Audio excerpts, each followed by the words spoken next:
And let me take you to the practice quiz. Problem number 1. I'll give you a couple minutes on that.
Okay, this problem kind of looks easy when you first look at it, but when you start digging into it, it's not so easy. I'll give you just a little bit more time.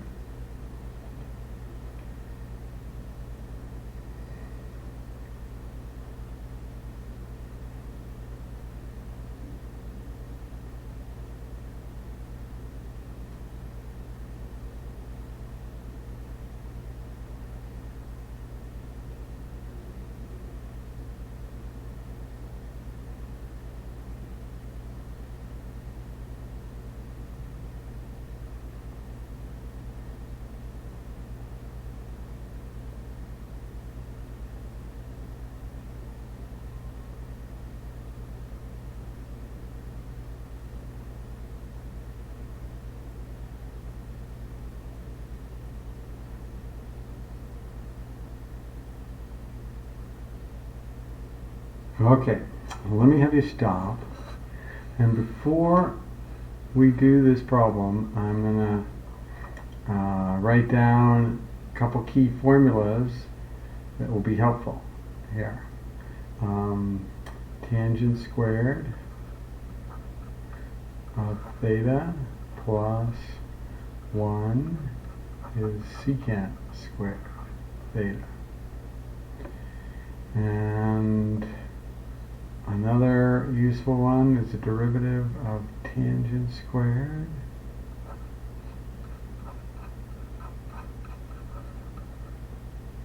of tangent is secant squared,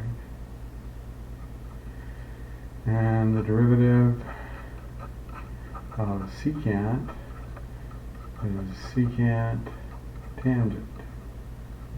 Any of these are tools that might be useful over here. Alright, so we're going to have some kind of u substitution, but we need a du. And du's are, if I can get a secant squared, that would be nice, because that's, you know, derivative of tangent is secant squared. So my first instinct here is to rewrite this as tangent squared 5x tangent 5x dx. And then replace this tangent squared, subtract 1 from both sides, so it would be secant squared minus 1.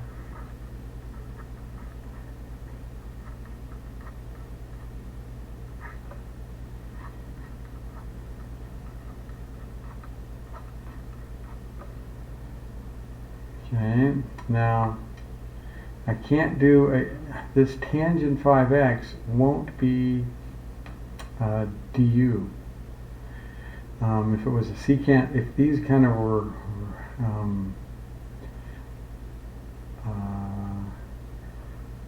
so I'm gonna like trying to take u is equal to secant won't be helpful because derivative of secant is secant tangent. So I think it's going to be two separate integrals. Now this one, I'm going to put the tangent first.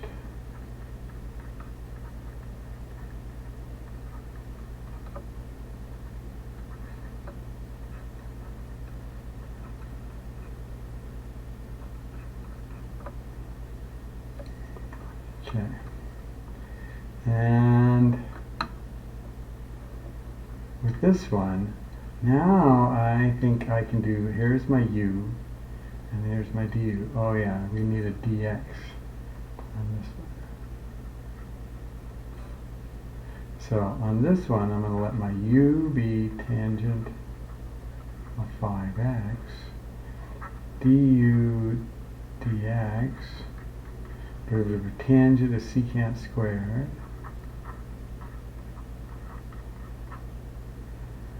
and then times the derivative of the inner function 5x sticks an extra 5, that's the chain rule. So multiply by dx, and we're going to get secant squared 5x dx. Divide by 1/5 is 1/5 du. So this integral, we're on our way to doing this first integral. This is going to be the integral of, that's my u, 1/5 du is everything else.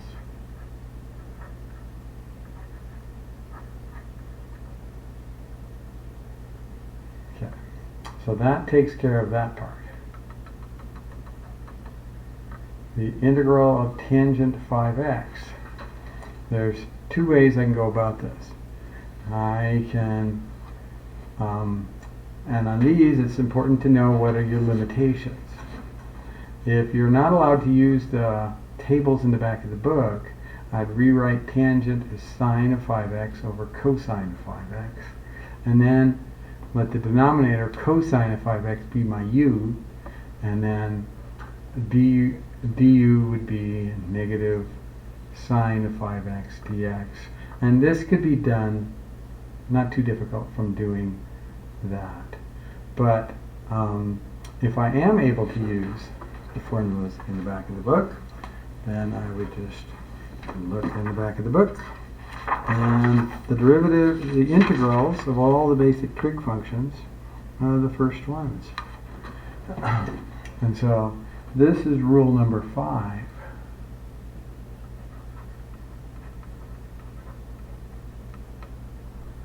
From the back of the book.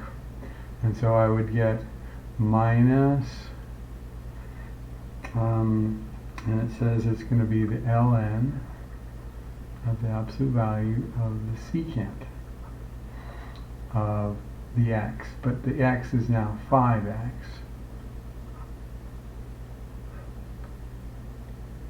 And then we'd have plus a constant c. And there's going to be an extra, when you take the derivative of this, you'd get 1 over this thing times the derivative of the inside, the derivative of secant would be secant tangent, and then times eventually the derivative of 5x, which would give you an extra 5. So we got to have a 1/5 to get rid of that extra 5. Okay. So then this down here becomes 1/5. The integral of u is u squared over 2.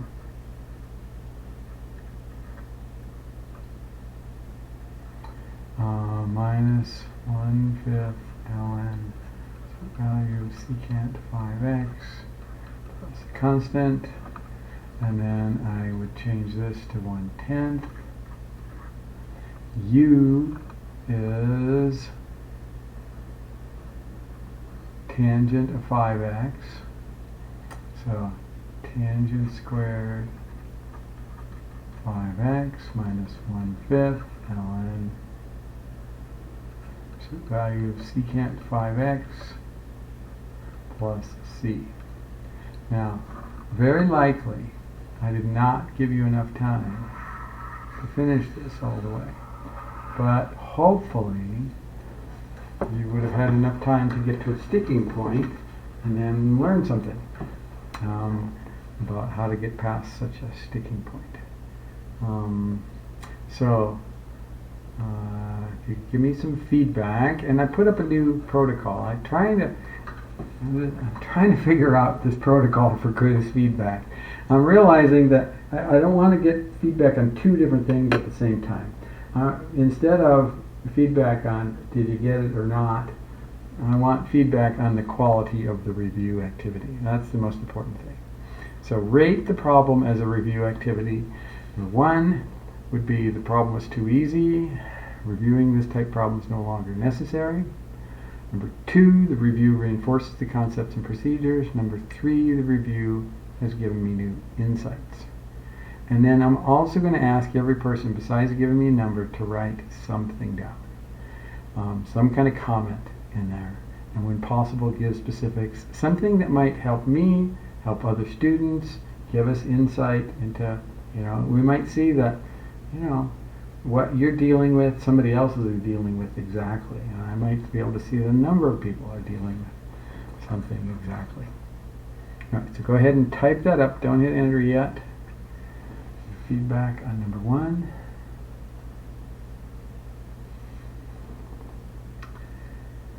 And go ahead and hit enter.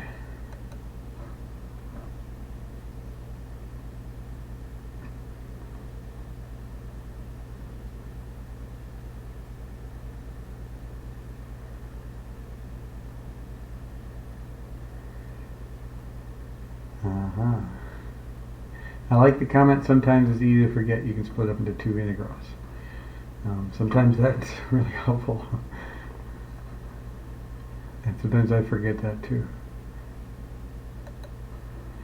Alright, let's go to number 2. Alright, I have to close this out and open it up again. It sticks after a while. Alright, number 2 is another integral.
Give one more minute.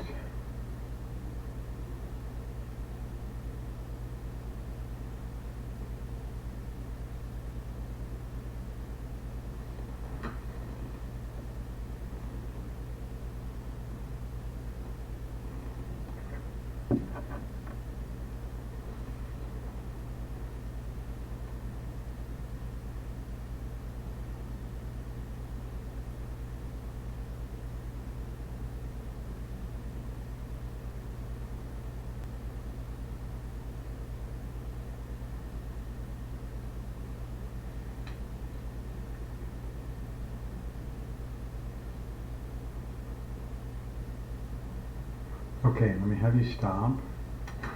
And brief announcement. You probably already saw the email from the community college, but on November 25th, the day before the Thanksgiving, campus is closed, and so classes are not going on. So we would normally have class that day. It's in our schedule. I'll send out an announcement as we get closer to that time period. That I'll post an announcement in Canvas that that the 25th there's going to be no class. And this problem, if you try doing it right away with a u substitution, my first instinct would be, well, u is going to be cosine of theta, and that bottom denominator is going to be u to the sixth.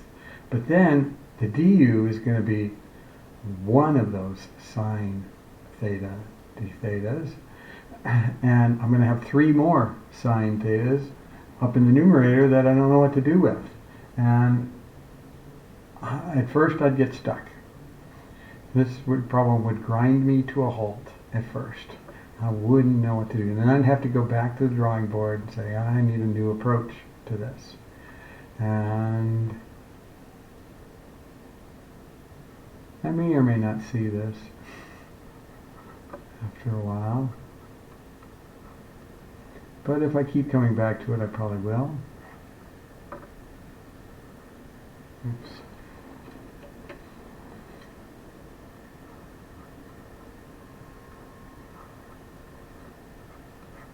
Just maneuver it to make it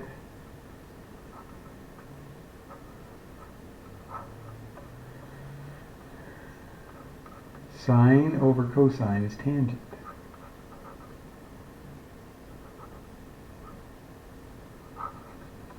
One over cosine is secant.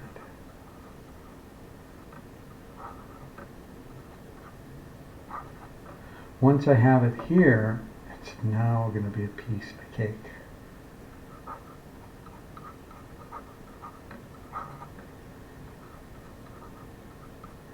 Derivative of tangent is secant squared.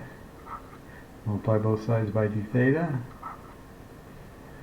So this becomes in u to the fourth du, which is then u to the fifth over 5, plus a constant, and u is tangent, so it's equal to tangent to the fifth, I think it's theta, yeah.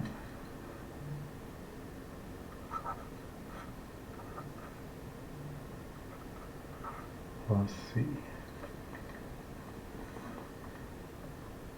Alright, so a little feedback on this. Go ahead and type up that feedback. Don't hit enter quite yet.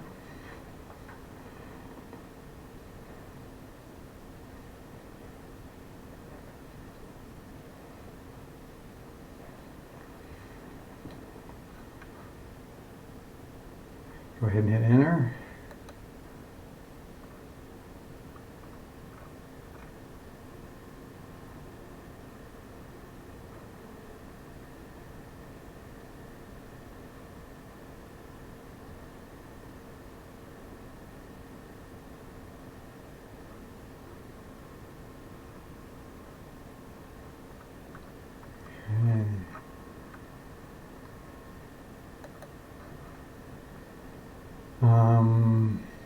Right, do number 3 now.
Okay, and I want to use one of the integration formulas in the back of the book to do this. But they don't have this middle term in this. So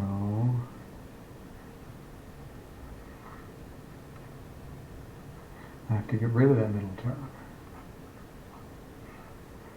And we do that by completing the square.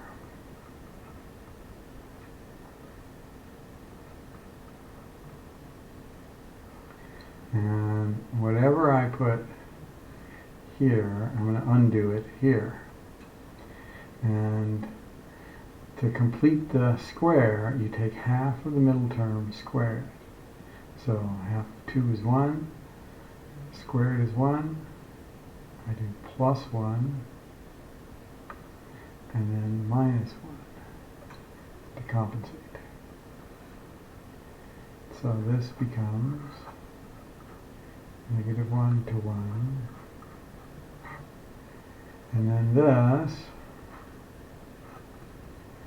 is the perfect trinomial square. So it's always the square root of that sign,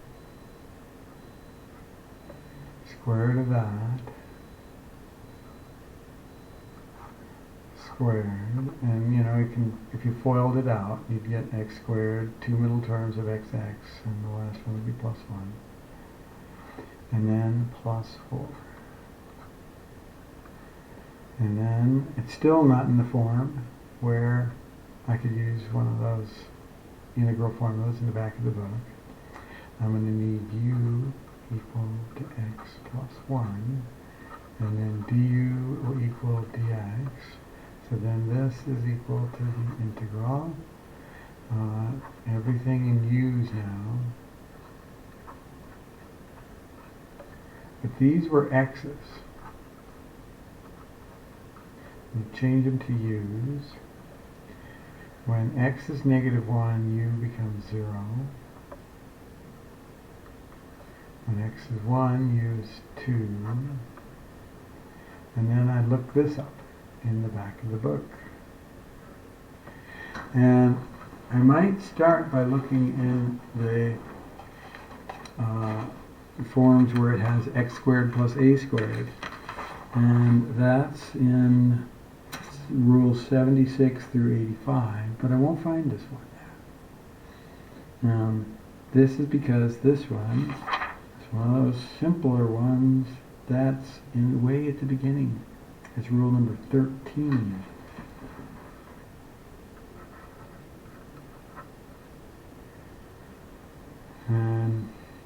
And it's 1 over a, and the a is 2, because that's a squared. Inverse tangent of x, which is now u, over a, which is 2. And then that is evaluated from 0 to 2. So then I'm going to get the inverse tangent. When I substitute 2, I get 1. Minus, when I substitute 0, minus the inverse tangent of 0. Now this asks me, what is the radian angle whose tangent is 1? And that's pi over 4. Because if I think of my unit circle, where the sine and cosine are equal is a 45-degree angle at pi over 4. And that's where tangent of that angle is 1. And where is the tangent 0? Tangent is sine over cosine. Fraction can be 0 only when the numerator is 0. When the sine is 0 or the y-coordinate is 0. So that's here. So minus 0. So this becomes pi over 8. And that's it.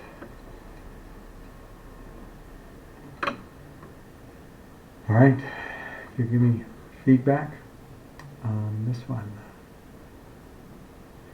Okay, you can type it up. Don't hit enter quite yet. Go ahead and hit enter.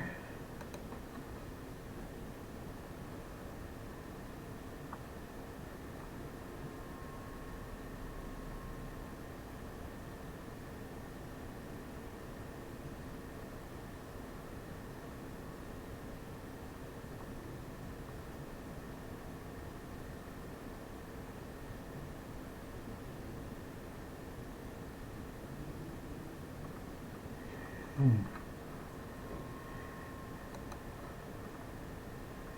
And that's it for practice quiz. Questions?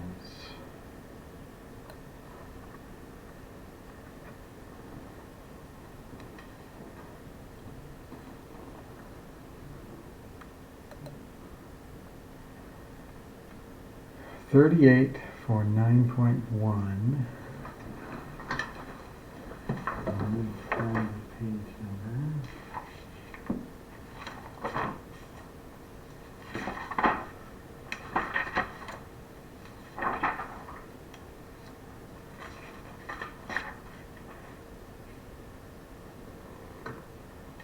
$605.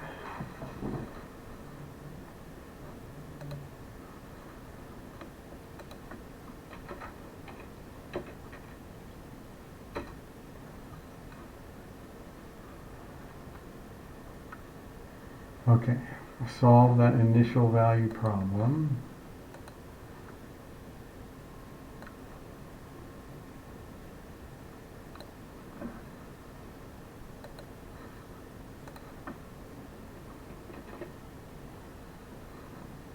Okay, so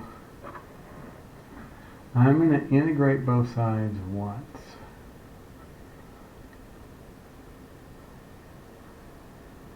And I'm going to multiply both sides by dx to allow the integration. And when I integrate u prime prime, I'll just get u prime.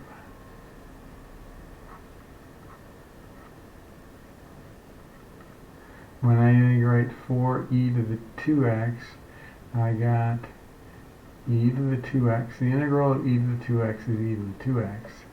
But then it's going to be divided by a 2, so it's this. And I check my work. If I take the derivative of this, I'd get e to the 2x times an extra 2, which would certainly get me that. And then the integral of the other one is minus 8. The integral of e to the negative 2x is e to the negative 2x. But then I got to divide by a negative 2. And so let me simplify this a little bit. U prime of x 2e to the 2x plus 4e to the negative 2x. Now, and you introduce a plus c. Each time you integrate, you introduce a plus c. Plus c. Now, at this point, I could determine this plus c. I could plug this in. When this is x, this is u prime of x.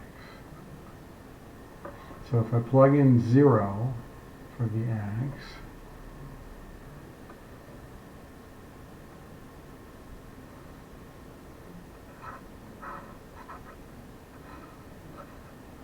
and then I plug in 3 for this side. And then I'm going to get 3 is equal to, anything but 0 is 1, 2 plus 4 plus c. So that's 6. So c must be negative 3. So then u prime of x is all of this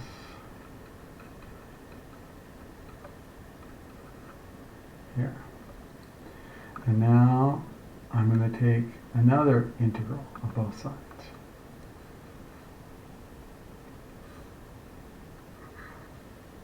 Multiply by the x.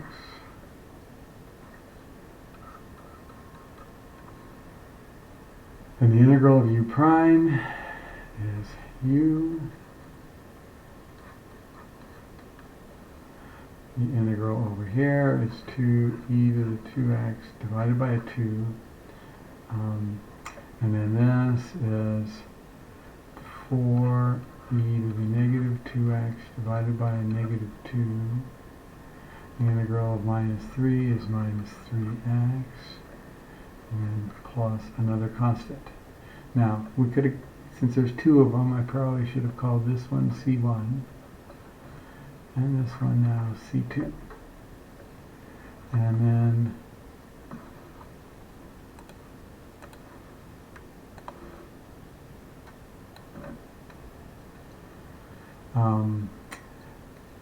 now let's plug in the initial condition.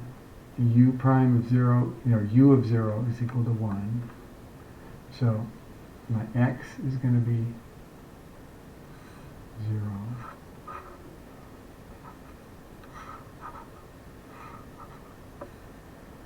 And this is going to be 1. And I'm going to get 1 equals 2 over 2 is 1. And this is minus 2. And that is 0 plus C2. So this becomes negative 1. Add 1 to both sides. C2 is equal to 2. So U of x is equal to this, which is e to the 2x, minus 2e to the minus 2x, minus 3x plus 2.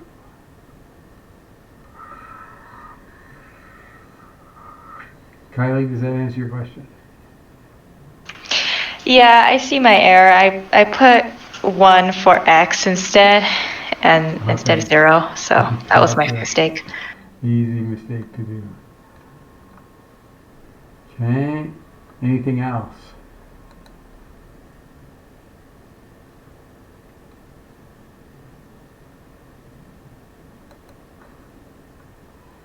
All right, if nothing else. It's snowing really nice outside. This morning I woke up, it's 18 degrees, and it's like 50 degrees yesterday, and my dog was after me for taking her out into the snow, and boy did I bundle up like crazy before I went out. I even had goggles on. Not an inch of my skin was exposed, and I was sweating as I was walking. I had snow pants on and all this stuff. But if we have a snow day called, that doesn't affect us at all for online courses, because we're all at home. And all right, we're going to 9.3, separable differential equations. And we're going to learn a specific technique today, how to solve differential equations. The differential equations we had, like this one right here, were the easy kind, because instead of u, the output variable, showing up on the right hand side, the only thing that showed up on the right hand side was the input variable. And today's section, there'll be the more common differential equations, which are where the right hand side will contain the output variable as well. All right, so this specific technique, separable differential equations. Number one is I'm going to give you the idea with an overly simplified example. So this example is like the problems that you had to do for today, where the input variable is the only variable showing up on the right hand side. So if y is equal to 3x to the fifth, and y of 0 equals 0, then if we take the derivative of both sides, dy dx is 15x to the fourth, with initial condition y of 0 equals 0. We'll then solve this differential equation, and we'll arrive back at this solution. So I'm going to solve this one. I'm going to solve this differential equation with this initial condition, and I'm going to arrive back at this. But I'll point out the technique of separable differential equations while I do this really simple problem. We try to integrate both sides of this problem. Here's the problem. We try to integrate both sides. But the format is all wrong. The right-hand side, RHS, shortcut for right-hand side. has no dx. There's supposed to be a dx over here. The left-hand side can only contain one variable. If it contains both y and x, you can't integrate it. So before integrating both sides, we multiply both sides by dx in order to separate the variables. That's why this is called separable. We're going to separate and make only x's on one side and only y's on the other side. Only y's on the left-hand side, only x's on the right-hand side. So we multiply both sides by dx in the original equation we're trying to solve. And the dx's, this was Leibniz's brilliant contribution. He said, this will work just like a fraction. So let's take advantage of that. And so the dx's cancel out and you get dy equals 15x to the fourth dx. Now there's only y's on the left-hand side and there's only x's on the right-hand side. So now we're able to integrate. We integrate both sides. We get y equals, and the integral of x to the fourth is x to the fifth over 5, and so we get this. Then we plug in the initial condition. Substitute 0 for x and 0 for y. It'll tell you the c is also 0. All right. That's the idea in a separable differential equation. Separate all x's on one side, all y's on the other side, and then you can integrate both sides. All right. Let me point out one new type of equation. When we had taken the original problem and multiplied both sides by dx, and then we got this new equation, dy equals 15 x to the fourth dx. This is a crazy kind of, it's a new type of differential equation. To help understand this, suppose x is 3. Then a small change in x, which we'll call dx, like it could be 0.0001 or something like this, a very small change in x called dx, causes a much larger change in y called dy. So we think of these as like small changes in x, and that causes a small change in y. But when x is just 3, x to the fourth power is 3 to the fourth, which is 81. And 81 times 15 is huge. And so a really small change in x is going to cause a really giant change in y. The equation shows how instantaneous changes in x and y are related. This is another form of a differential equation. So we play around with it like, we can just multiply both sides by dx and so on. But there will be new equations that come about that you might, at times, it can be very helpful if you can kind of understand that stage. What is that stage of the equation telling us? It's a relationship between small changes in x and small changes in y. Okay. Now, a separable differential equation is a first order. First order means it only contains first derivatives. Differential equation that can be written as dy dx is a separate function of x times a separate function of y. Notice the right hand side consists of separate functions of x and y. The g isn't significant, the f is just that it's a function that only contains x's and another function that only contains y's. Doesn't contain x and y together, they kind of be split up like this. Such an equation allows the following. If you have an equation that looks like this, you can multiply both sides by dx, and you get this dy equals g of x times f of y dx. And then you can divide both sides by f of y, and that puts all the y's over on the left. and it leaves only x's on the right. And then we can integrate both sides. So, if the original equation, you could split up the x and the y parts so that they're multiplied together, then you can get to this place where you can then integrate both sides. Alright, so some examples. Let's solve for y. We have this equation right here. Now this is way more difficult than the equations you had in 9.1.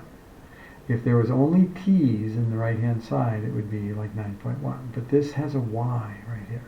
Because of that y, this is a really tough differential equation. But it's separable, so it's not going to be that bad.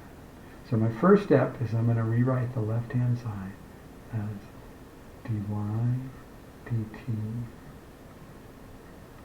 equals. Now here we have e to the y over 2. That's a function of y only. Doesn't have any t's in it. Times sine of t. That's a function of t only. Doesn't have any y's in it. And the two are multiplied together. So this really meets the condition of this. They are separated and they're multiplied together. If they're added together, that doesn't work. They got to be multiplied.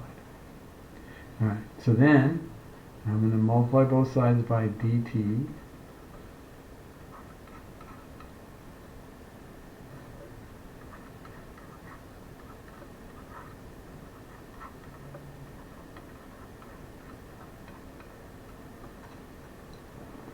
And then, alright, so I have all the t's over on the right. If I can just get all the y's over on the left, I'm all set. So I'm going to divide both sides. E to the y over 2.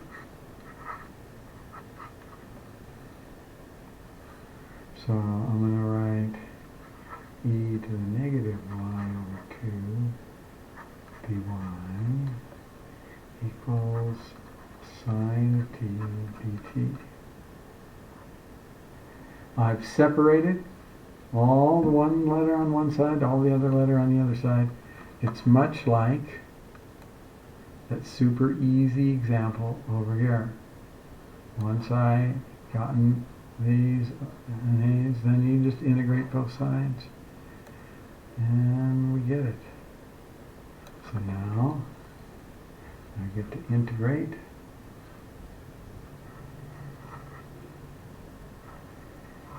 both sides.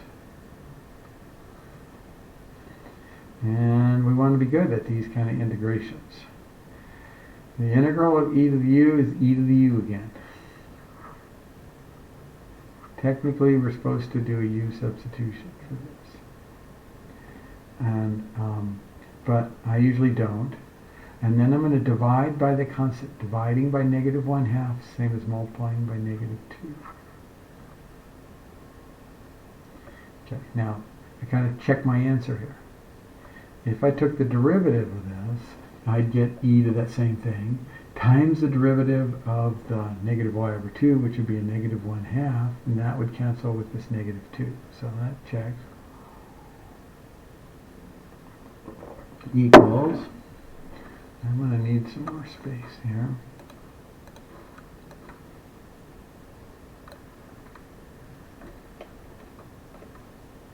Okay. The integral of sine is negative cosine, because the derivative of cosine would be negative sine. Now, if you leave out the plus c here, you make a major mistake. The c is a huge part of this answer. This was not, it didn't have an initial condition in it.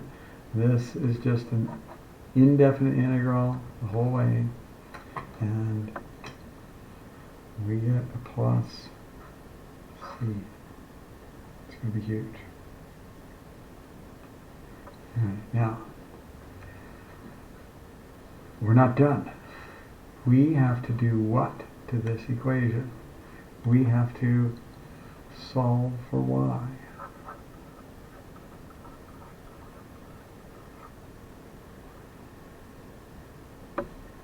So what do I do to solve for y? Well, I'm going to get rid of this negative 2 first.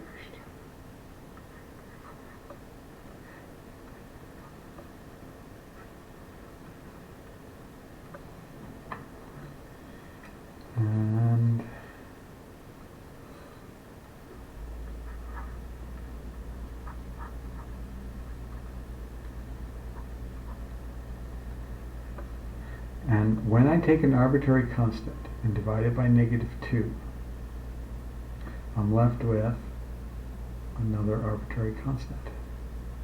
It might seem strange, but this arbitrary constant could have been positive or negative, and so you're just left with another arbitrary constant. Now, don't get fooled though. Whenever you do something to an arbitrary constant, it doesn't always make another arbitrary constant.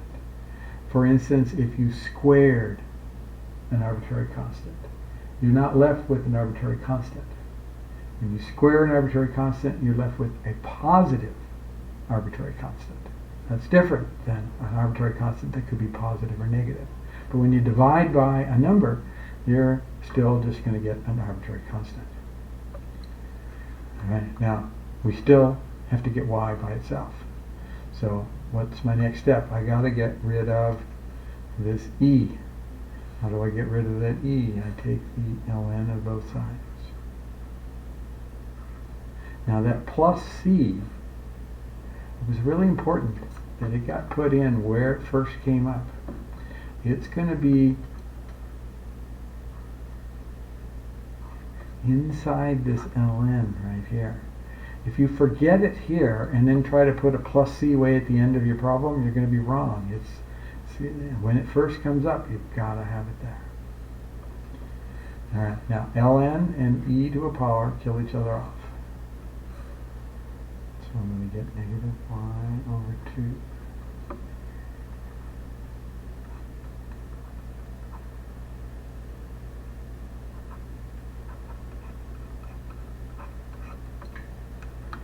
And then I'm going to multiply both sides by negative 2.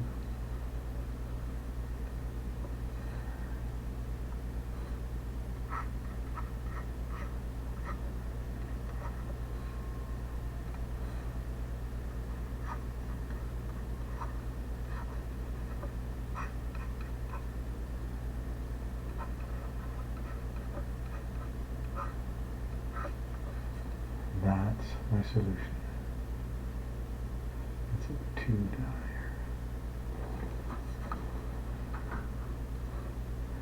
here. Okay, and we could check that solution.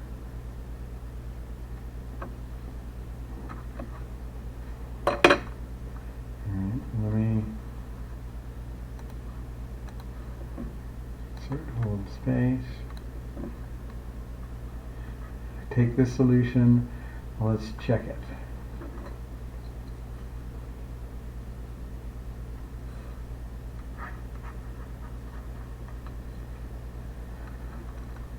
What does this say?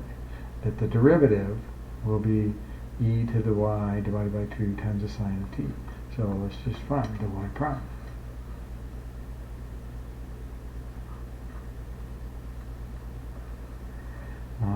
The derivative of negative 2 times ln of something is negative 2. Derivative of ln of u is 1 over u.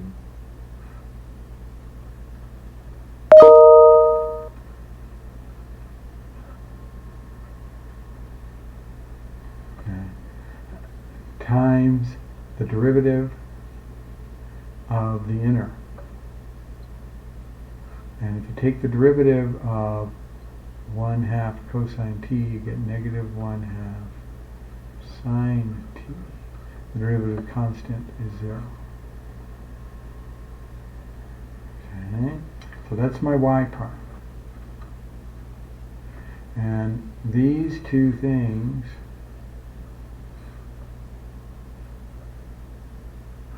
so that one and that one kill each other off. One's in the numerator, one's in the denominator.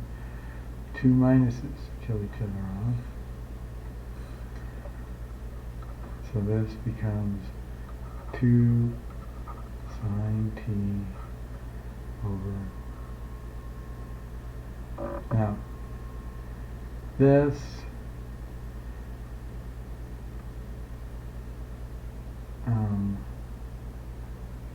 this and this don't really kill each other off unless there's really a 1/2 right here to factor out. But you could even put that in because of the way the arbitrary constants work. So it's cosine of t plus an arbitrary constant.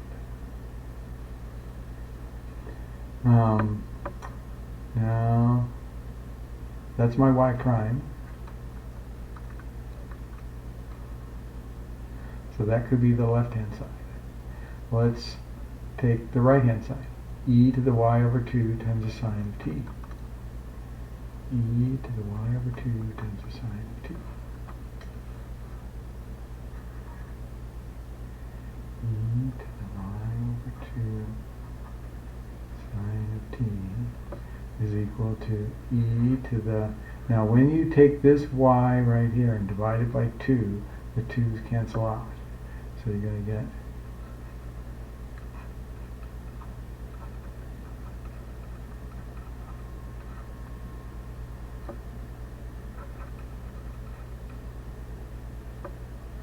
okay. Now I can't cancel this e and this ln because they're not exactly next to each other. We have this negative sign here. But what I can do with that negative sign is I can move it up into the exponent position.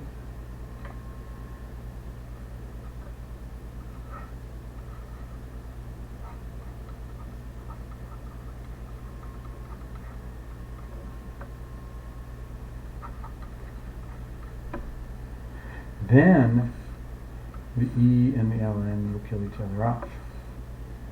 And then I would get equal, and then the sine of t is in the numerator, and what's in the denominator? 1/2 cosine t plus c. And then I could multiply top and bottom by 2,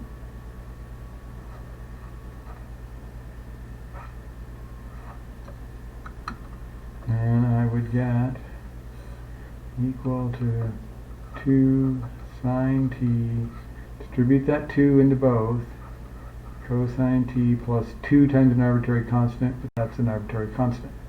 And notice I'm getting exactly the same thing. They match. So that checks.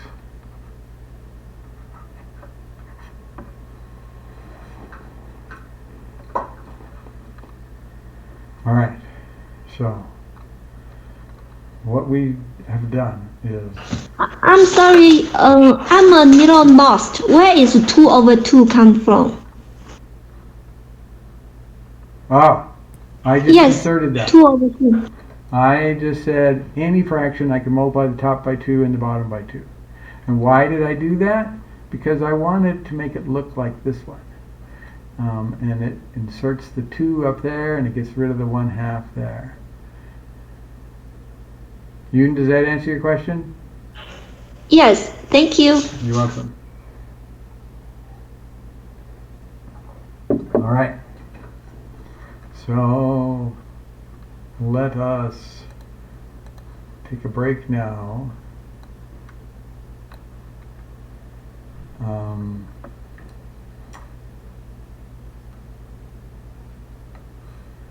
We will start again at 6:45 p.m. And what we're going to start with is this problem right there when we start again. And does anybody need to speak with me individually before I take my break?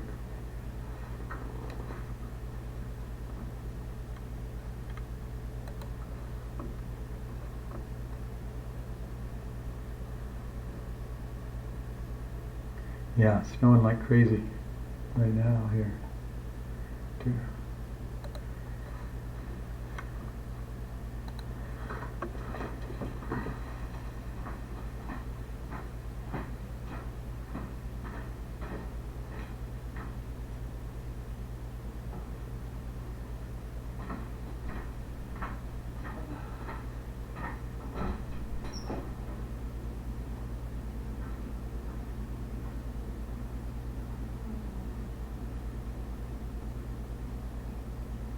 Hey.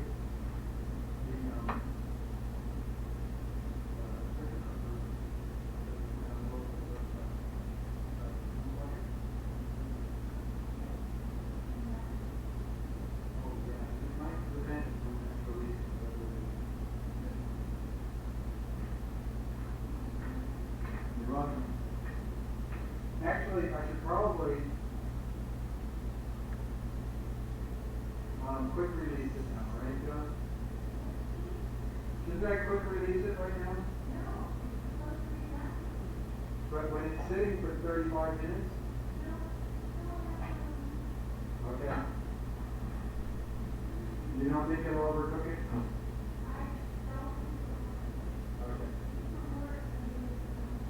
Okay. How was steak? That's good.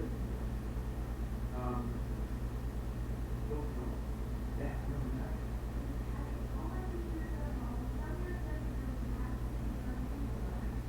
Oh, really?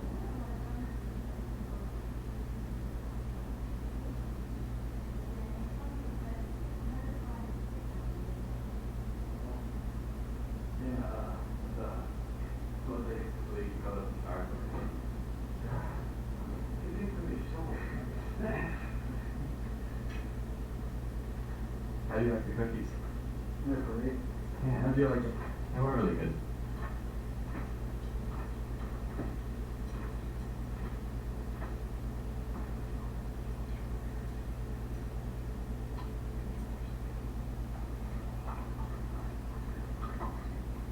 Don't sit pretty high because you can see where the rocks are.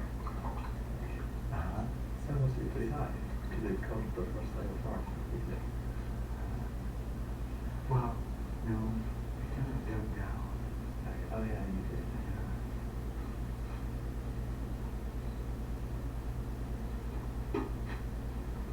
That's probably, since I took that, the 2 inches of snow and I took most of it off, that's probably just too long.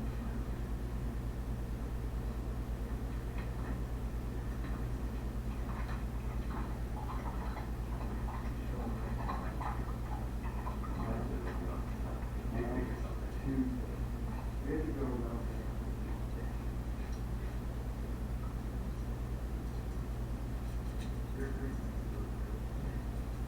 so, you and I.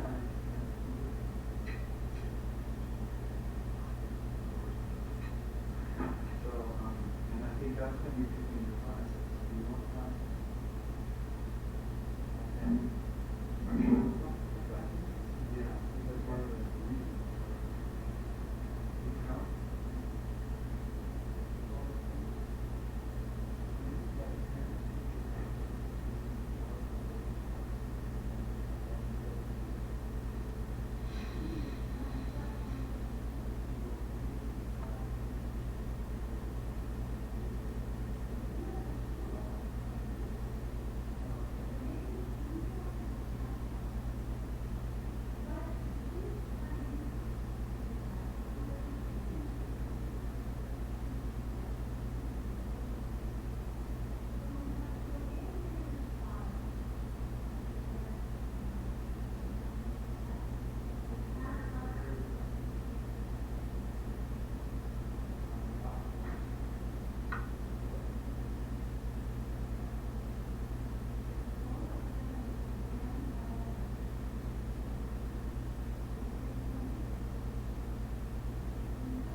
You're going to have to take it in New Mexico check.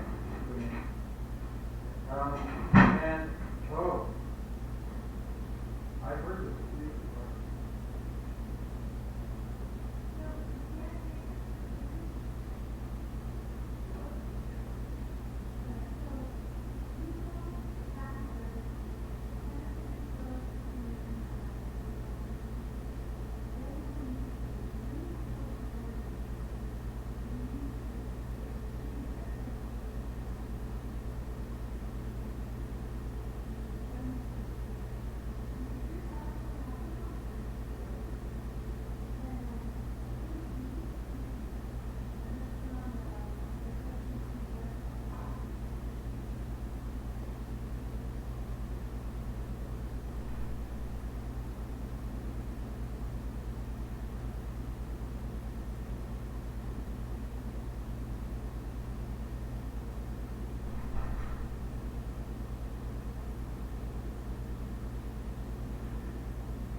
$15.20. Yeah, $15.20. Oh, it just released.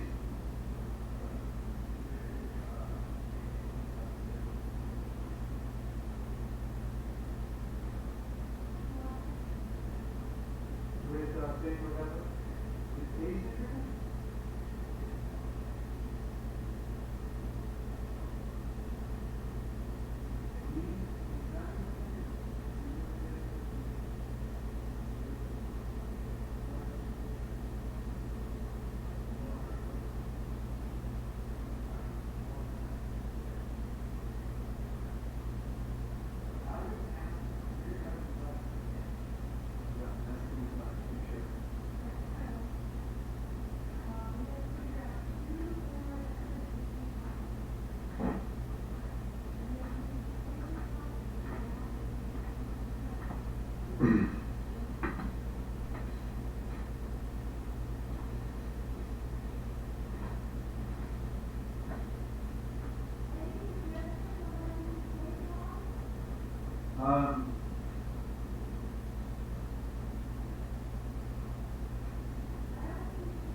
take,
you could,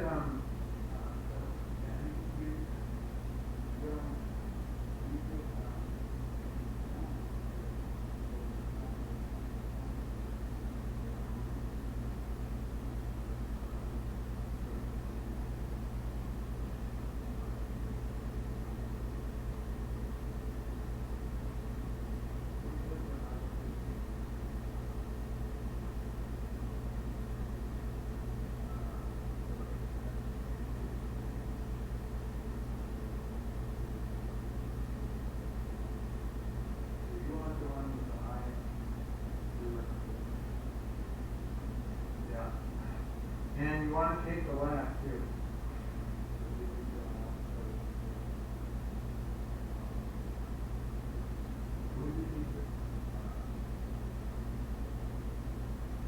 I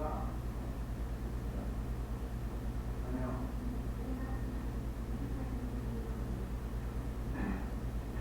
Okay, my class is starting. See you guys later.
Okay, let's start again.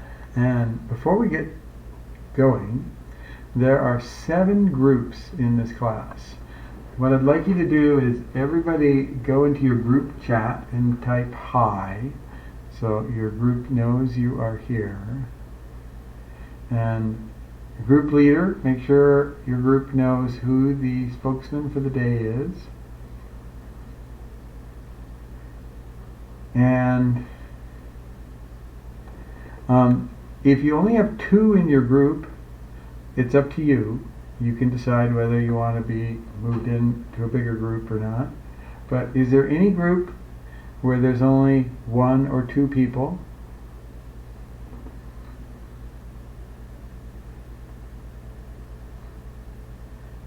All right, there's at least, all right, every group is okay, so I can call on every group, or you're all by yourself, Herman.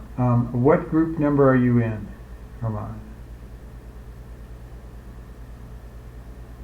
And you're in group 2. And Matthew, you're in 7. Okay.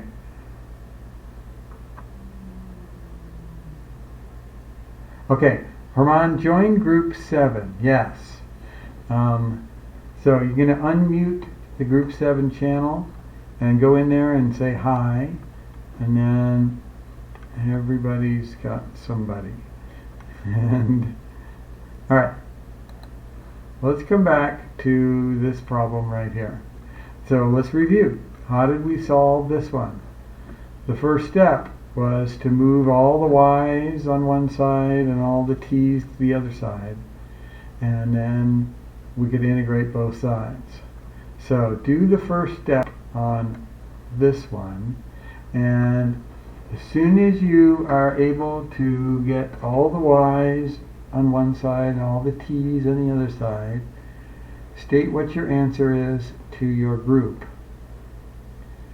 And I will call on a group in a little bit.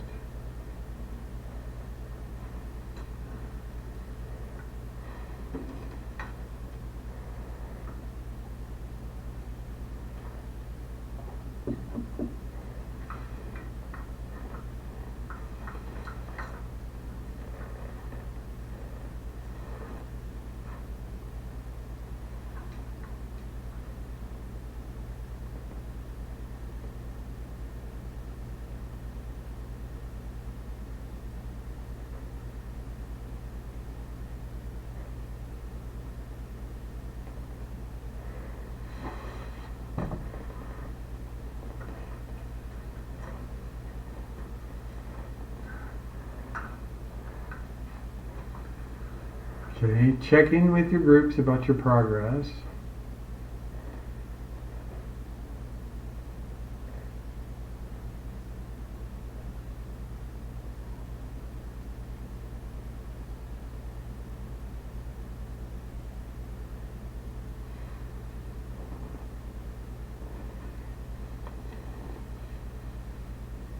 And group 4, what do you got?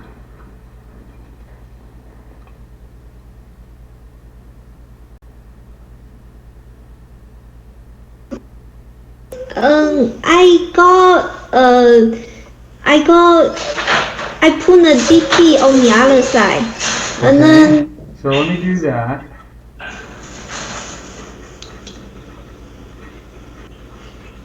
Okay. And then integrate for both sides. Okay. Now you can't do that because this right-hand side has both T and Y in it. You can only have one of those two letters, the input variable or the output variable.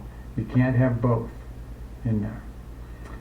So the first step is we got to separate the T's on one side and the Y's on the other side. It's the right first step, multiplying by dt. But how do we get them separated?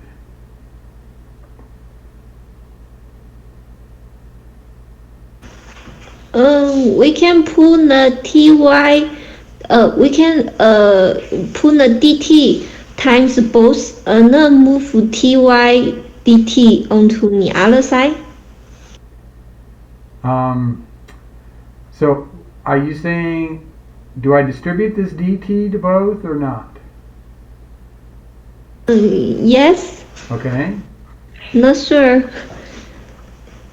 dy dt plus 2 dt. Okay. And then what do I do now? Integrate name together. Try to integrate, but we're going to have that same problem. The t and the y are on the right hand side. I got to have one and not the other. Can we put the t? Can we all divide by t? Divide by t? Yeah. Alright. So that way I can take out the t. The only way to divide by t, though, is every single term has to be divided by t. And that puts the t's and the y's together over here. So that doesn't work. Why? Why it doesn't work on the t on the dy? Yes. This. Because we can t after we integrate the t will in the dy side the t can be 1 over t and then times y. Yep, can't do that. You gotta have this side just only y's and this side only t's. And try as hard as you want from here. You cannot separate them. This one was a trick problem. This is not separable.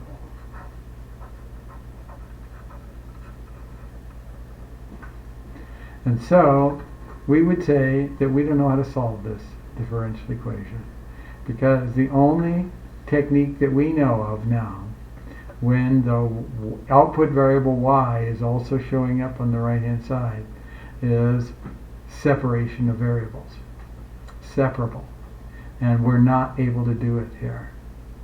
And so now there is a way to solve this, but it's quite involved. Differential equations can be tough to solve, and at this point we would just give up and say the only technique that we know of that could solve this is separation of variables, and this is not separable. So you couldn't like take one of the terms and put it on the other side of the equation? Which term? All the terms with y on one Okay. side. Now we could take this term right here and move that whole term to this side, but then you've got t's and y's over here. But can't you take the t's and y's and like factor them out and then divide? Let's try it. So you get dy minus ty dt equals 2 dt. What would I factor out on the left hand side? Oh, I see. So because well, can you factor out a dy? There's no dy over here. You have to treat them as different things. It's a dy here, and that y is not a dy. So you can't pull the y out of this, and there's no d here. They're just like different variables. So. Oh, I see. So the two are one variable. Yeah. Like the dy is one variable and the ty is one variable. The dt is one variable. Well, we think here's a y variable, dy. Here's another y variable, y. And then there's two t variables, a t and a dt. And we got to get all the t's and the dt's on one side and all the y's and the dy's on the other side, but you can't. It's just Can we put the y0 equal 1 into the function first to get the y prime? I mean y1 equal 2 okay. into that function first. All right, if you not really.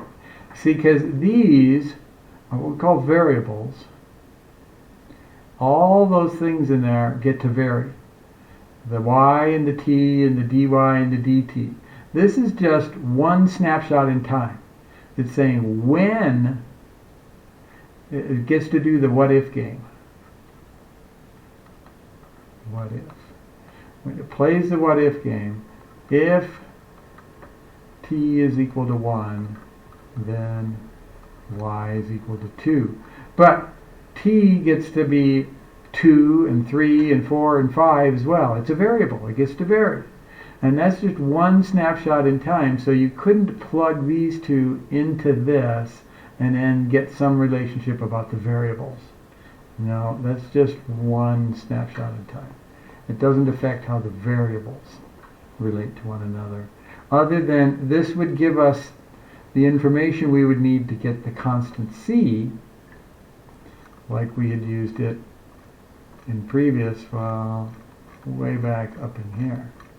Yeah, when you, they determined the constant C's, but that's it. These are good questions y'all are asking, because this really is a little bit mind-boggling at first. You gotta realize how important this is. It's just not separable. You can't separate the variables into the two different sides. And so we're going to skip this problem. All right, there are some homework problems like this, and they are prefaced with, and they say, if it's separable, solve it. And if it's not separable, just state that it's not separable. All right, and so we would state not separable. All right, now we're going to go to the next one.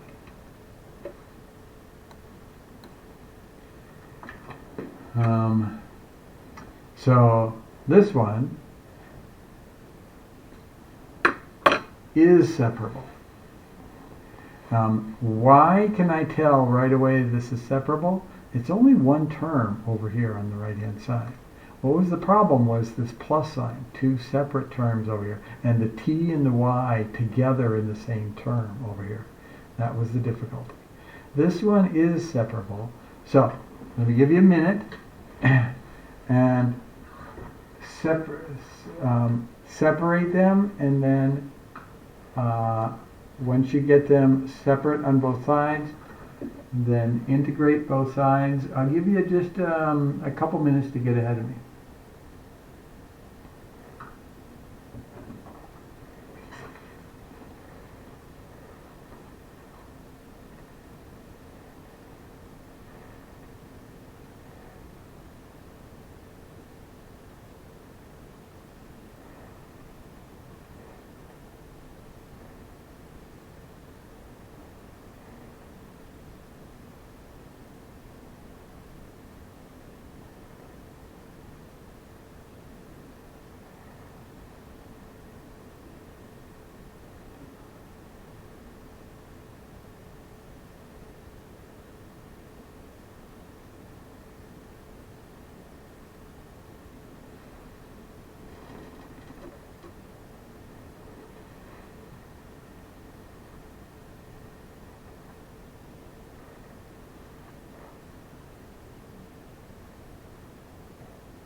Okay, I'm going to take a couple steps.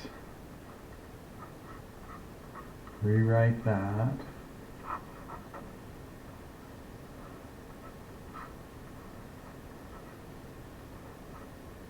First step is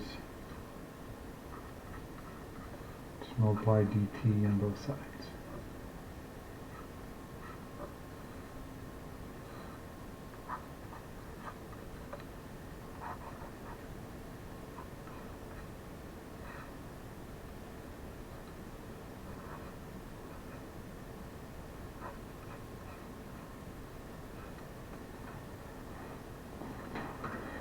And I'm almost there.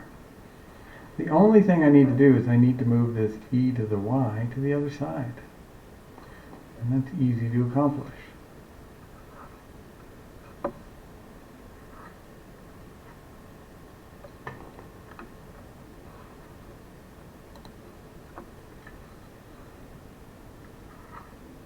I'm sorry for the interruption.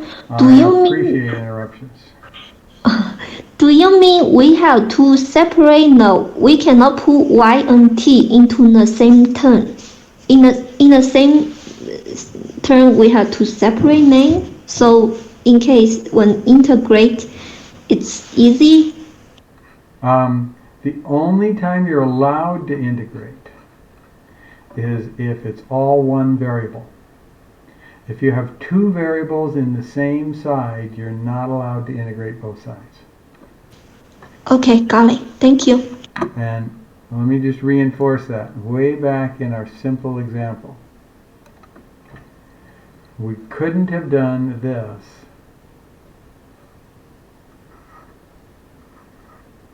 it's not allowed.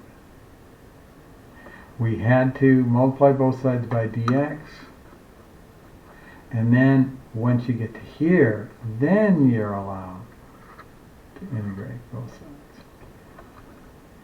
Integration, turns out, doesn't make sense when you got the two variables on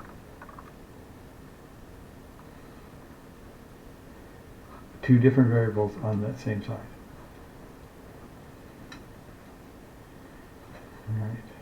So we get to this point, and then we're able to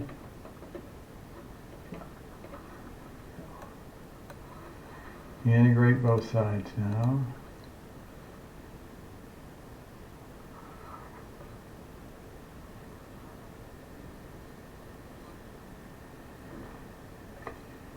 And let me give you a minute to get ahead of me on this.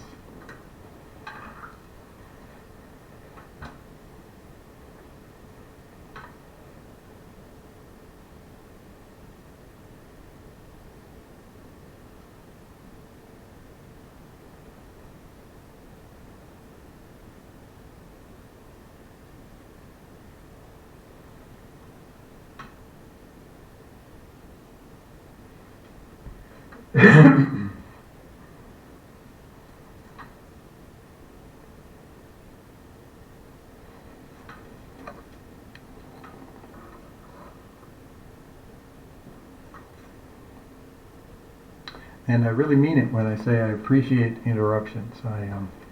The worst part of teaching is droning on and on and on and not getting any kind of feedback. That's very unpleasant teaching. So the integral of e to the y dy is e to the y, and then equals, and then when I take the integral of this, in order to take that integral, I'm going to need u equal ln t. So then du dt is equal to 1 over t. So du is equal to 1 over t dt. So then this becomes the integral of u cubed. So all this t and dt is du. This is just u cubed du. Now, I don't have to put a plus c yet because I still have an integral. You might think, well, I have to put a plus c because I got rid of the integral on the left-hand side. No, as long as there's one integral left, you don't have to put the plus c. You don't have to put, if we got rid of both integrals at the same time, you don't need to put plus c on both sides. Plus c1 on one side and plus c2 on the other side. Because then you would just subtract one of them from both sides, and then you would get the difference between two arbitrary constants is an arbitrary constant. So you just need to have 1 plus c, and we don't need it yet. It's when you get rid of the last integral sign that you need to put your plus c. So then this is going to be e to the y equals u to the 4th over 4. This is when we need plus c. And then we replace u with ln t. So e to the y is 1/4 ln to the 4th t plus constant c. Now, what we have to do each time, when possible, is solve for y explicitly. So the purpose of a differential equation, the instructions are always implied to be the same thing. What is the function y? Whose derivative is this?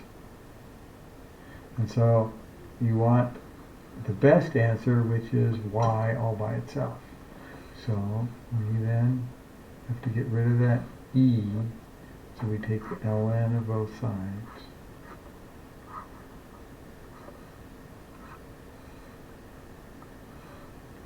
ln and e kill each other off.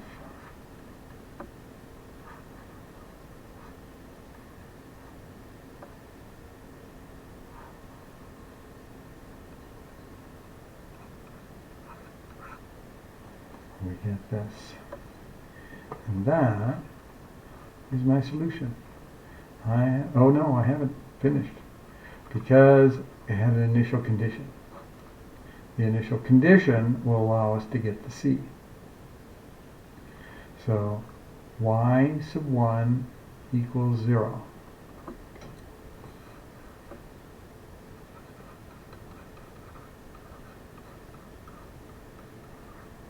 That means when t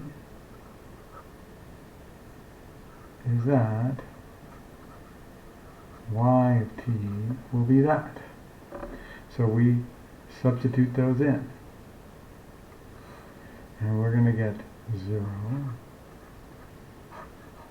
equals ln 1/4 ln to the 4th of 1 plus constant c. Now, what is ln of 1? ln is the same as 0. log base e of 1. Yep, e to what power is 1, and this is 0. So this is 0 to the 4th, which is 0. It takes this whole term and makes it go to 0. So we get 0 equals ln of c plus 0, which is c. Now,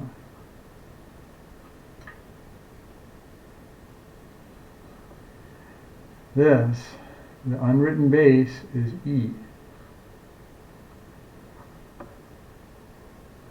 So what is c? Well, e to this power equals this result. C and e to the 0.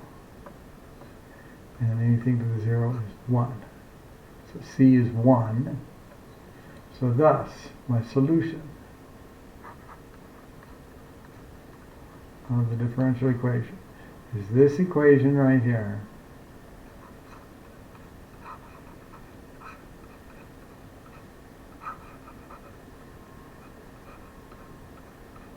With the c being replaced by 1. And the solution of a differential equation is a function. And that takes a while to get used to.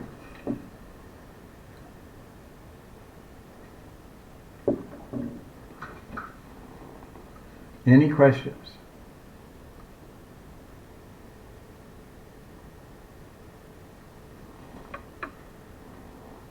Alright, so the homework that you're going to have is going to be problems like this, or like this, or like this. Solving the differential equation using separation of variables. And, alright. Let's go to the next portion. And this is when I think differential equations really gets interesting. Number 4. Like the story of 3 blind men describing an elephant. There's some of you who might not have heard the story of the 3 blind men who have seen an elephant and come back to their village and try to tell their village what the elephant was like. And one of them says, well, it's like a giant tree. That's what an elephant is. Because that blind man had felt one of the legs. And the other blind man says to the village people, he said, oh, an elephant is like a giant wall. Because he had felt the side of the elephant. And the third blind man said, oh, an elephant is like a big long snake. Because he had felt the trunk of the elephant. And they give such different pictures of what's happening. And differential equations, we are going to see three different, very different ways of looking at them. We've already explored differential equations with this first method. What is the function whose derivative is, when we were doing problems like this? Y prime equals ky. We said, what's a function whose derivative is itself times k? And then we decided, oh yeah, it's e to the kt. Because when you take its derivative, you get the same thing, but times an extra k. And so we, on the simplest differential equations, we can solve them this way. Now we've just learned another technique. If we can separate all the y's to one side and the other t's or x's to the other side, then we can integrate both sides. And that's a separable differential equation. Now, a third way to look at a differential equation is through a possible application. And that's what we're going to explore now. All right. Solve and interpret the following problems. All right. So these differential equations, let's look at example 1a. The derivative y prime is 0.02 times y, and y of 0 equals 10. And here's the application. This represents a fish population that grows by 2% each month. Now, how do I know that this means that it grows by 2% each month? Well, remember, dy dt is 0.02y. What is dy dt in general? What does a derivative represent? It's the slope, the instantaneous slope.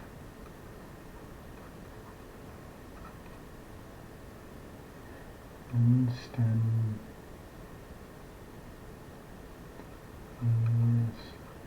slope. And the slope is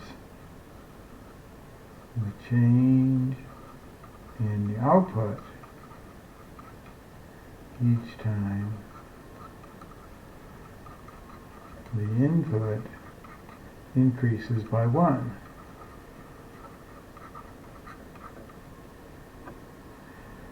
All right, so we're saying the fish population,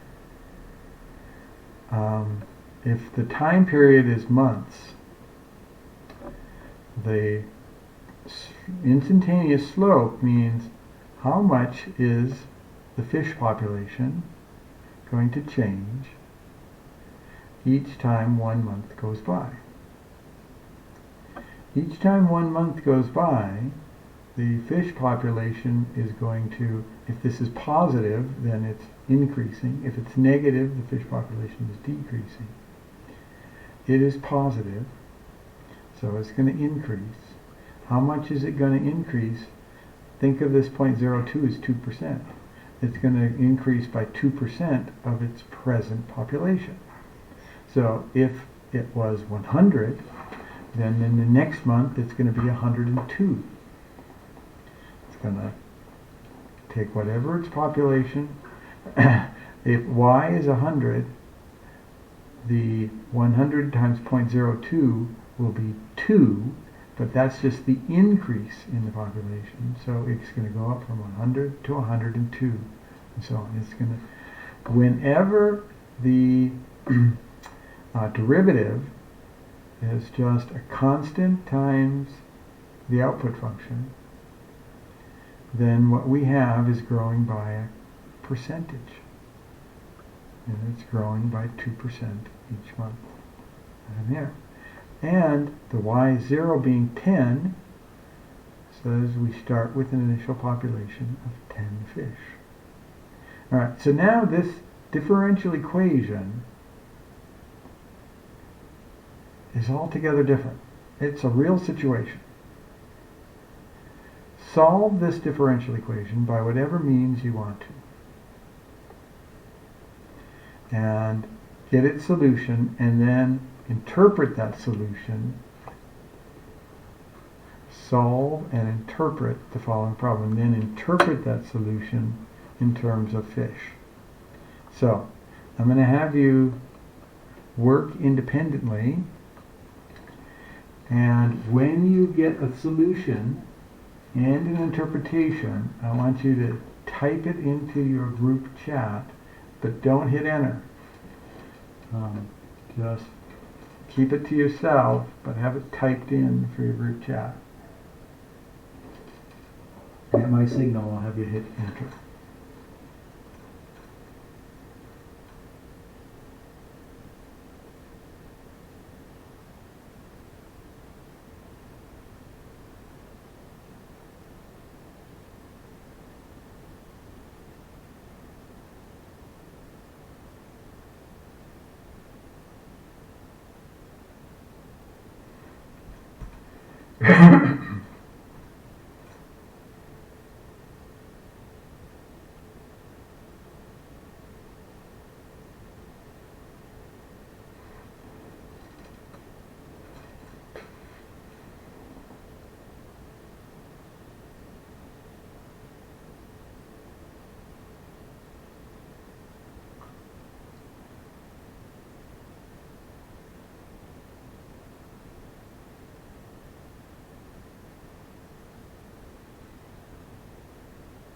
I'll give you another minute.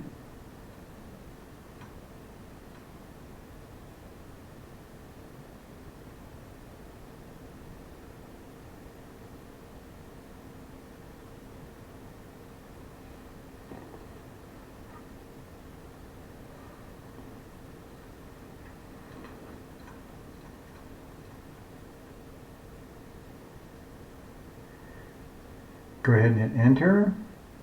See what others in the group have come up with.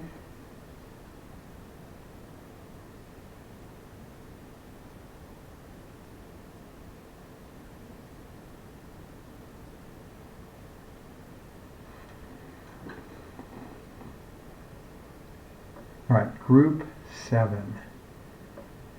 What do you got? So I got y equals e to the 0.02t plus ln of 10. We also had someone else whose answer was y equals 10e to the 0.02t.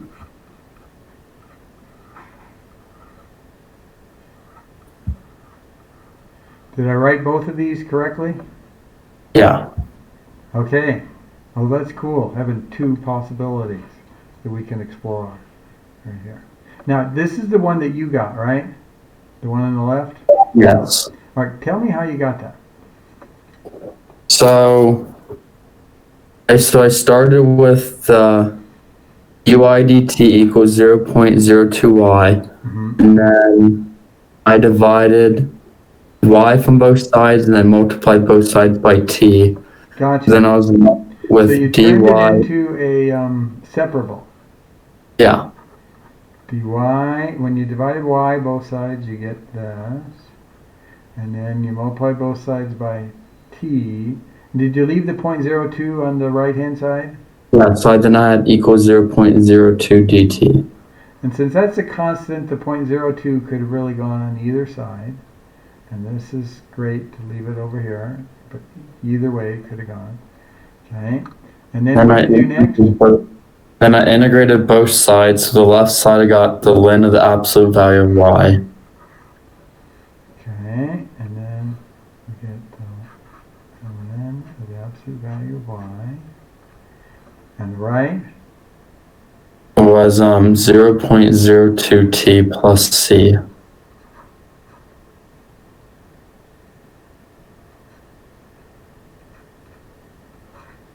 Okay. And so then on both sides, like set both sides of the power of e. So I had e to the ln of y power, and then on the other side it was e to the 0.02t plus Now, c before we power. go on, let me just point out, you have two options here.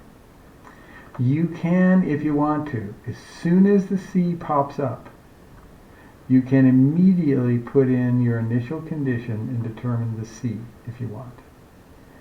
Or you can keep going and then figure out the c later on. Okay? So what you did then, you said, let's,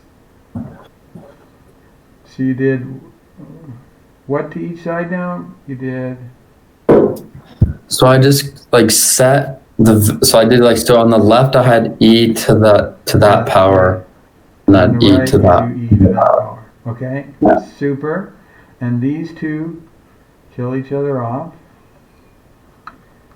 And then you get absolute value of y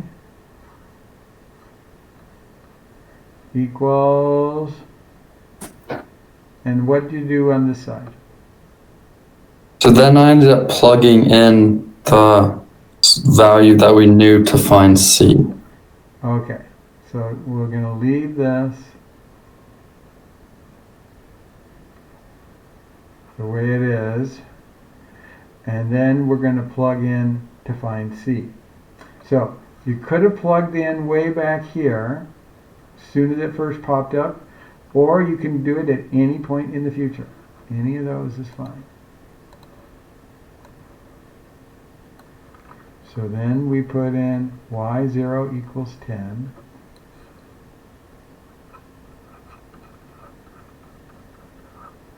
So what this means is when the t is 0, the y of t is going to be 10.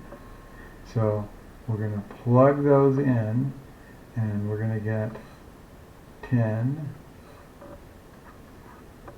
absolute value of 10, equals e to the 0 plus c. So then e to the c is equal to 10. Okay? What next? So then I just like took the ln of both. So then I had c equals the ln of 10. Okay, take ln of both sides. And is this William I'm talking to? Oh, this is Matt. Matt. Okay. C equals ln 10. Okay, so then what do I do with that? And then I just plugged that into what we had before. Okay, the absolute value of y is equal to e to the 0.02 t plus ln 10. All right, and so that's how you got this. And somebody else got this. Well, let me just show you one additional step that's possible. We could have broken this off.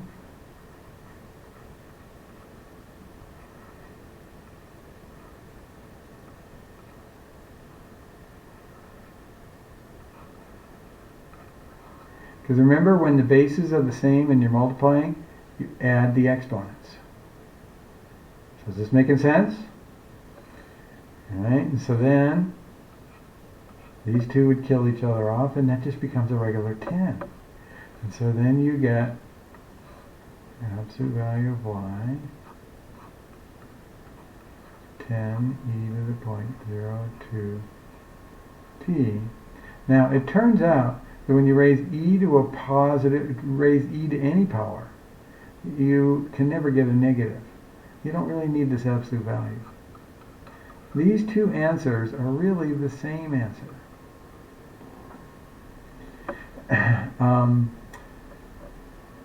This one over here and this are really the same.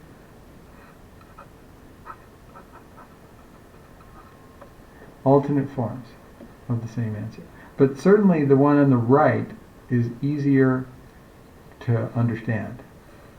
So we are going to prefer this one. And, all right. Now, let me also say that we could have done this problem a completely different way as well. I could have taken this problem right here and said,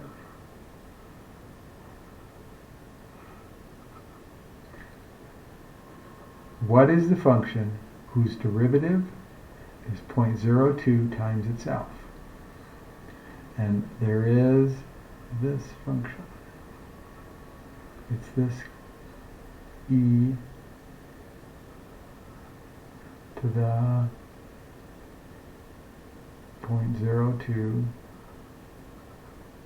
t, but times any constant, which I'll call c. The general case is this solution. All right. So I could have said, the general case solution, since this is the simplest case, function whose derivative is 0.02 times itself, is going to be this. And then I would substitute this initial condition in there. When the t is 0, the y is 10, and that tells me that the c is 10.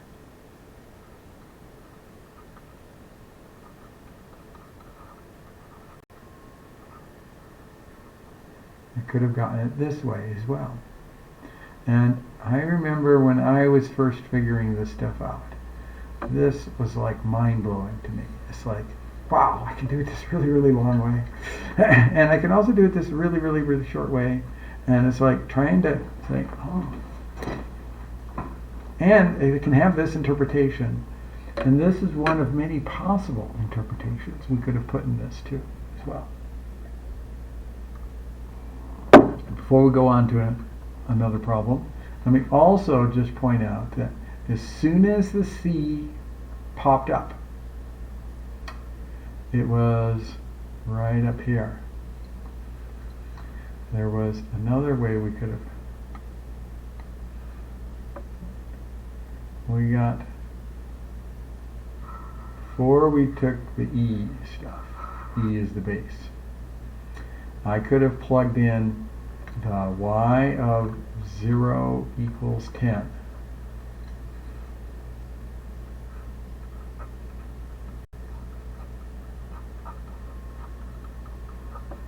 So plug in 0 for the 0 for the t and 10 for the y. I would have gotten ln 10 equals c. So then I would have gotten the c being the ln 10, but that's exactly what we got later on down here. So you can grab that at any point. And one other thing I'm going to point out. There's so many options on this. Another way to look at it was right here. Let me go to this gray. Right here, we could have said the absolute value of y is equal to e to the 0.02 t times e to the c.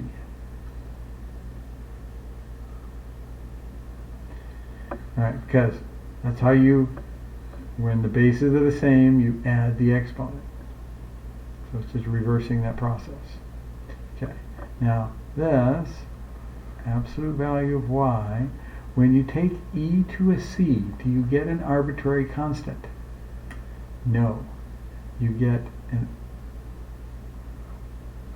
a positive arbitrary constant. When you take e to a negative power, you don't get a negative answer, you get a fractional answer. So this is always going to be positive. So, and then this will turn out to allow us to drop the absolute value, because y could be positive or negative when you think about it. And so, so this is one way we could have gone about this. And then at this point, we could have substituted y0 equals 10, put the 0 in for the t and the 10 in for the y. C equals 10, and then we would have gotten y equals 10 e to the 0.02 t. So we'd have wound up with our same function in the end, but there were lots of different branches we could have taken to get there. All right, any questions? All right, now we're going to look at this again. Example 1b. Y is 0.02y minus 6. Y0 equals 200. This represents a fish population that grows by 2% each month. We start with an initial population of 200 fish, and this minus 6 means that 6 fish are harvested each month. Because remember, this is the change in the y. The change in the y, two factors are happening. The fish are reproducing. You get 2% more than what you had at the end of each month. But then we're going to change all the fish. This is people who own fish ponds and harvest their fish. This is the kind of differential equations they're working with. And this differential equation cannot be solved in the simple manner when I did the shortcut up here. What's the function whose derivative is 0.02 times itself? This one, the only way you'd be able to solve this is by separation of variables. But you can solve it by separation of variables. And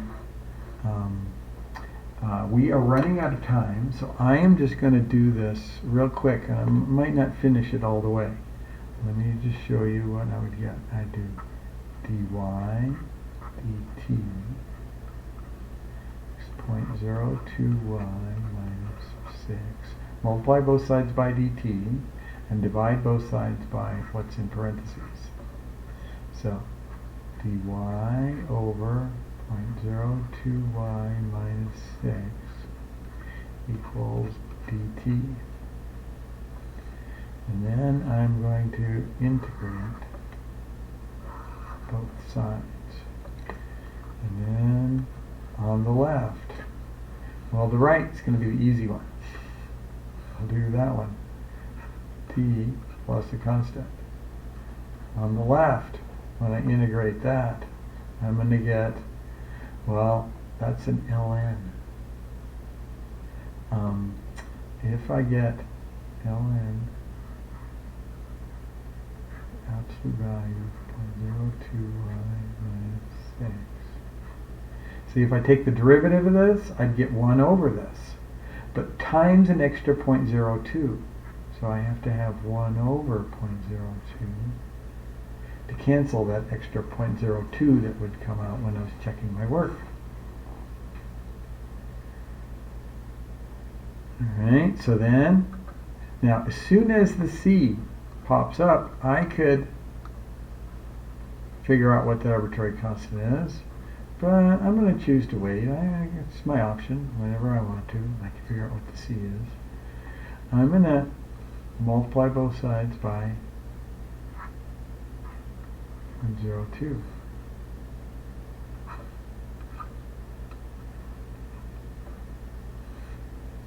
And then I'm going to get these two to cancel out.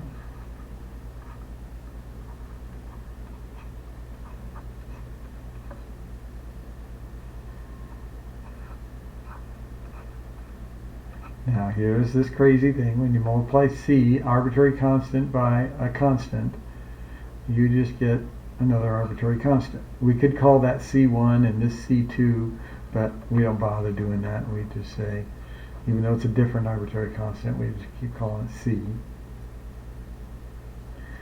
And then I'm going to use this giant E because I'm trying to solve for Y. And I'm going to get the absolute value 0.021 minus 6 equals e to the 0.02t times e to the c. And this is always positive.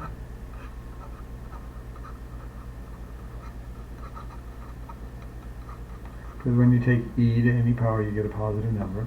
And that's why there's an absolute value around here. You can see it's kind of neat how that all works out. And then, but that allows you then to say, well, the y could be anything. So we'll drop the absolute value and then allow this to be negative. 0.02y minus 6 is equal c e to the 0.02 t. And then we add 6 to both sides. 0.02y c e to the 0.02t plus 6. Divide by 0.02.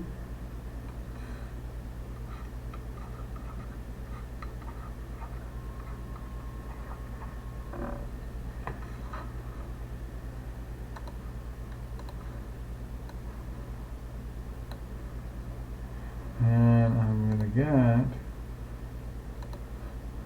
over here y equals, now an arbitrary constant divided by 0.02 is another arbitrary constant. 0.02 is the same as 1/50th, so invert and multiply.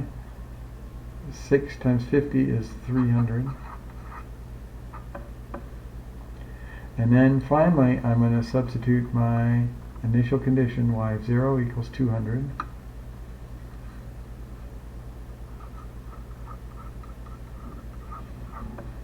So that means 200 equals c e to the 0 plus 300.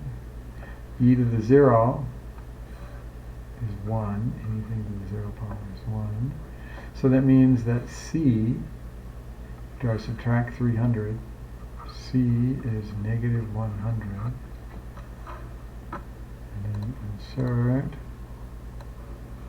And now, all this crazy stuff, separation by variable, separable variables, it has more meaning to me, at least, when I put it in a context.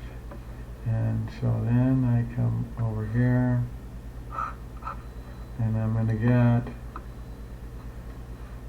y equals negative 100 e to the 0.02t plus 300.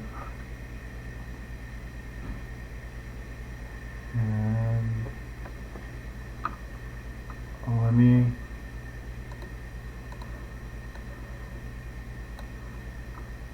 show you what happens on a quick table of values. T and y. When t is 0, we get negative 100 plus 300, which is 200. which is the correct initial population. When t is 1, what's happening? You're going to get 300 minus, you see, what's happening here is this, as t gets larger, this is going to keep getting larger and larger. And if I punch in e to the 0.02 times 1, so let me get my calculator.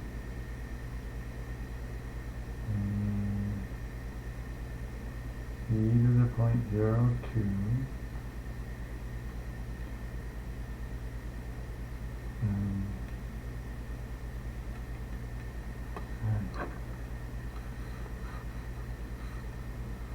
e to the 0.02 characteristic of this stuff. It's very close to 1.02.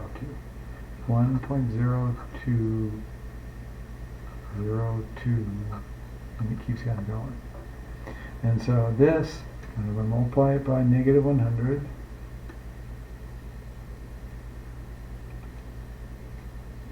And I add 300.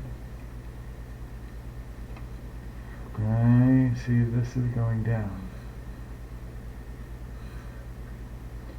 197.98 approximately. So the person who set up this fish farm, since they can't look inside and easily count all these moving fish, they've made a mistake. They want something sustainable that will keep producing fish forever and ever for them, but what's happening is their harvesting rate is too high, and the fish population is falling over here. And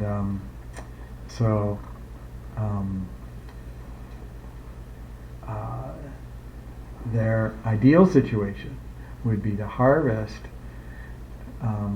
at the rate, you see, they want to get kind of like their fish pond to have about, a really good number of fish, not overcrowded, not undercrowded, just right, and then be harvesting right at the right rate that keeps it steady instead of decreasing. And this would decrease and decrease, and they might not tell because dark water and fish are moving around until the fish population gets too critically low, and then they're in trouble. And we are out of time. Well, let me just mention that we could have put these same problems into these different kind of context. When you have a negative 0.01, one of my favorite contexts to put it into is what happens with drug in your bloodstream. So this situation could have been that the initial dose was 20 milligrams of a drug, and every hour 1% of the drug is absorbed by your body, and that's this differential equation for that. And then if you solve this, you get this meaning for all this, and then we can doctor it up a little later like this as well. All right, these kind of problems are not in the homework. You're going to be getting to those later on. I just wanted to kind of be introducing them to you now, so it's not a big shock when they come, because it takes a little while to see why, and it's a lot more complicated when you put it in a context. All right, so the homework is 9.3.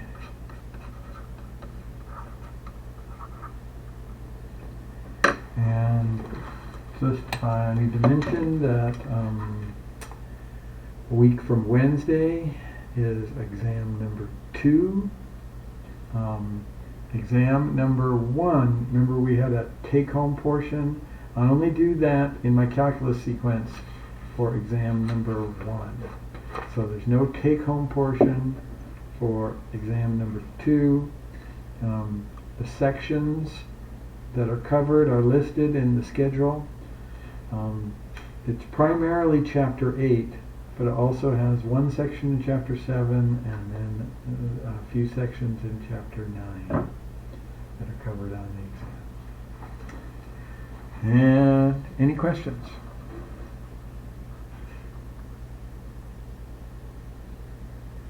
All right, I will stop here and I will see you all on Wednesday.